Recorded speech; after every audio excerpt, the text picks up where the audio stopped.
Welcome to a brief tutorial on how to access the library archives for the U.S. Army War College and Army Heritage Educational Center. To get started, you can type in the URL usahec.org, which will take you to the landing page. Here, you will access the Library and Archives tab.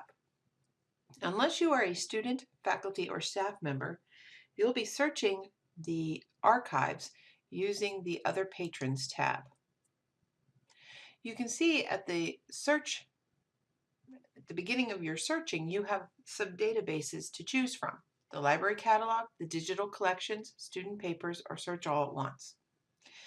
The library catalog is a search engine that lets you find materials that are housed both online in their digital collection as well as on site. The process of digitizing is a multi-step process, and so you could be searching in the digital collections looking for an object, and while it may be listed in this database, it may not actually be online just yet. So we'll go through both of them and I'll show you what I mean. We're going to start with the library catalog, and we're going to search for information on Nelson Miles. His collection is the one that we use for the prototype for the first 4 tasks. So we click search. The default for sorting comes up by publication date, but we're going to go up here and look at it by relevance.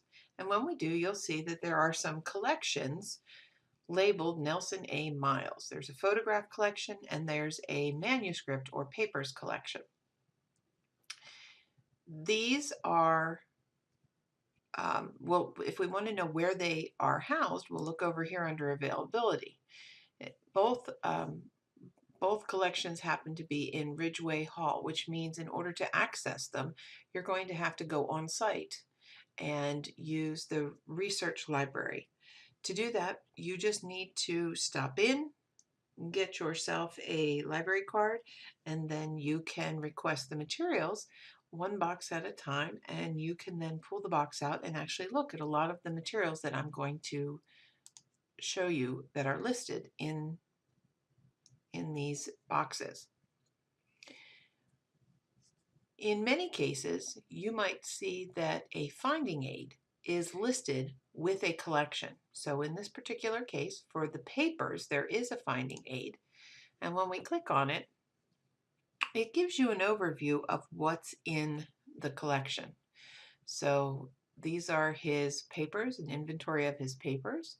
If we go to the next page, it'll tell us a little bit about who Nelson Miles is.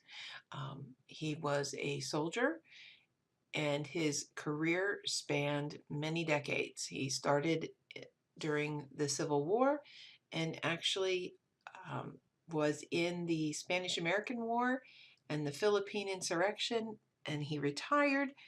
During World War I, he offered his services, but because he had already reached mandatory retirement age, he did not participate in World War I.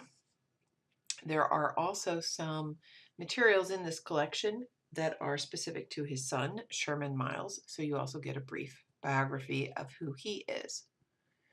On the next page, you'll get an overview of the scope of the collection. So it'll tell you what kinds of things that you're going to find. Generally, everything is in chronological order, and within a box, you'll have several folders. Those folders will often be grouped by content or topic, sometimes time period.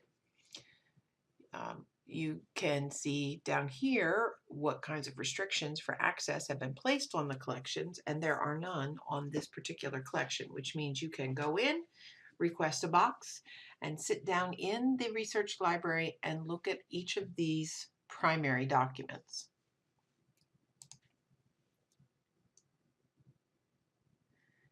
There is your citation information, and finally, you will get a listing of what is in each box.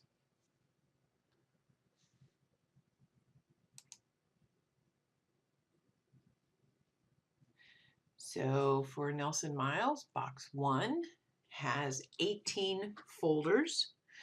And the information in there spans from 1857 to 1869. You can see what the topics are in each of the folders. Some folders are very full and some just have a few documents. There are 10 boxes in this particular collection. So if you're looking for information around a particular event or a particular part of Nelson Miles' lifetime, you can look at this finding aid, figure out which box the material is most likely going to be in, and then when you go in, you can request that box. Going back to the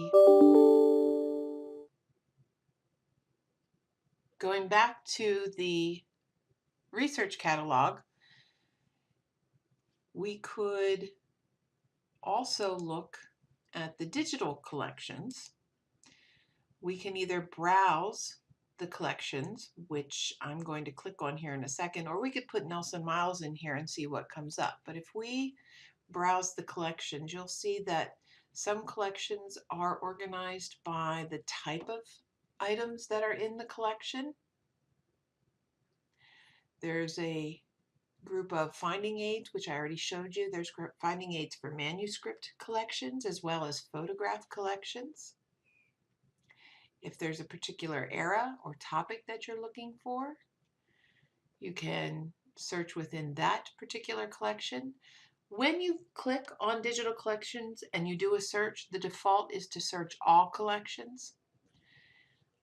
But perhaps you want to just see, well, what finding aids are available. So a finding aid will give you an idea of physically what collections are housed and what are the items in those.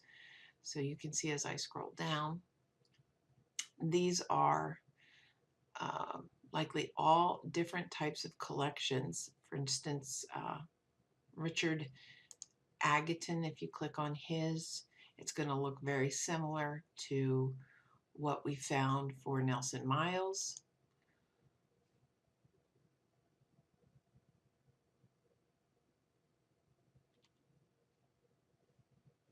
Again, you'll get the scope, and then you'll get an inventory of what is in each of the boxes, and then each of the folders within the box.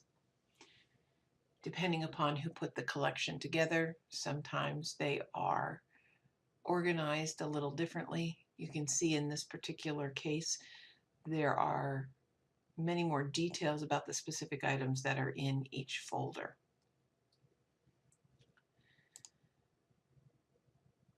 In addition to the collections, which can be very helpful to help you plan your visit to the Army Heritage Educational Center, you can also access reference bibliographies.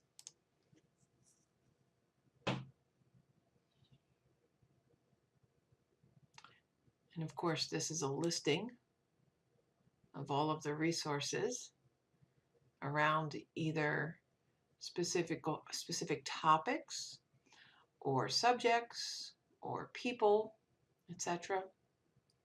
If I want to click on biographies, maybe I want to see if there's a research bibliography or a reference bibliography on Nelson Miles. So I would type in Nelson Miles, and surprisingly enough, there isn't one. However, the first task that is highlighted in the collection project is actually around Nelson Miles' time at Fort Monroe during the time Jefferson Davis was a prisoner. So if we wanted to see what reference bibliography might exist for him, we could type in Jefferson Davis, click search, and we see that there are actually 2 reference bibliographies, which will have materials that we could then access also through the library archives. If we were to type in Nelson Miles for the digital collections, again, you're going to see a listing In this particular case, it does come up by relevance. On the left-hand side would be a thumbnail of the item. So here we see a bronze bust, and we could click on it, which will actually take us to the file. In many cases, when you pull up a digital version or a digital file, you'll see the US AHEC watermark.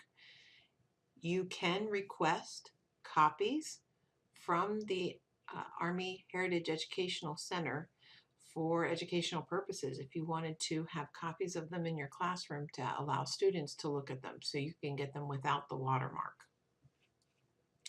As I mentioned earlier, the digitizing process is multi-step and can take a while. So there are some items that are related to or connected to Nelson Miles. For instance, there's one here that includes Geronimo, whom he captured during his campaign in the West to help curb the Indian problem that was facing the settlers. Unfortunately, when you click on this item, there is no photograph. You can see a description of what would be in the photograph. This just will help you know if it's worth your time to go to the site and look up this item, because it's actually housed in the collection. It hasn't made its way to the website yet. And we know this because right now the database just contains metadata. The material has not been digitized yet.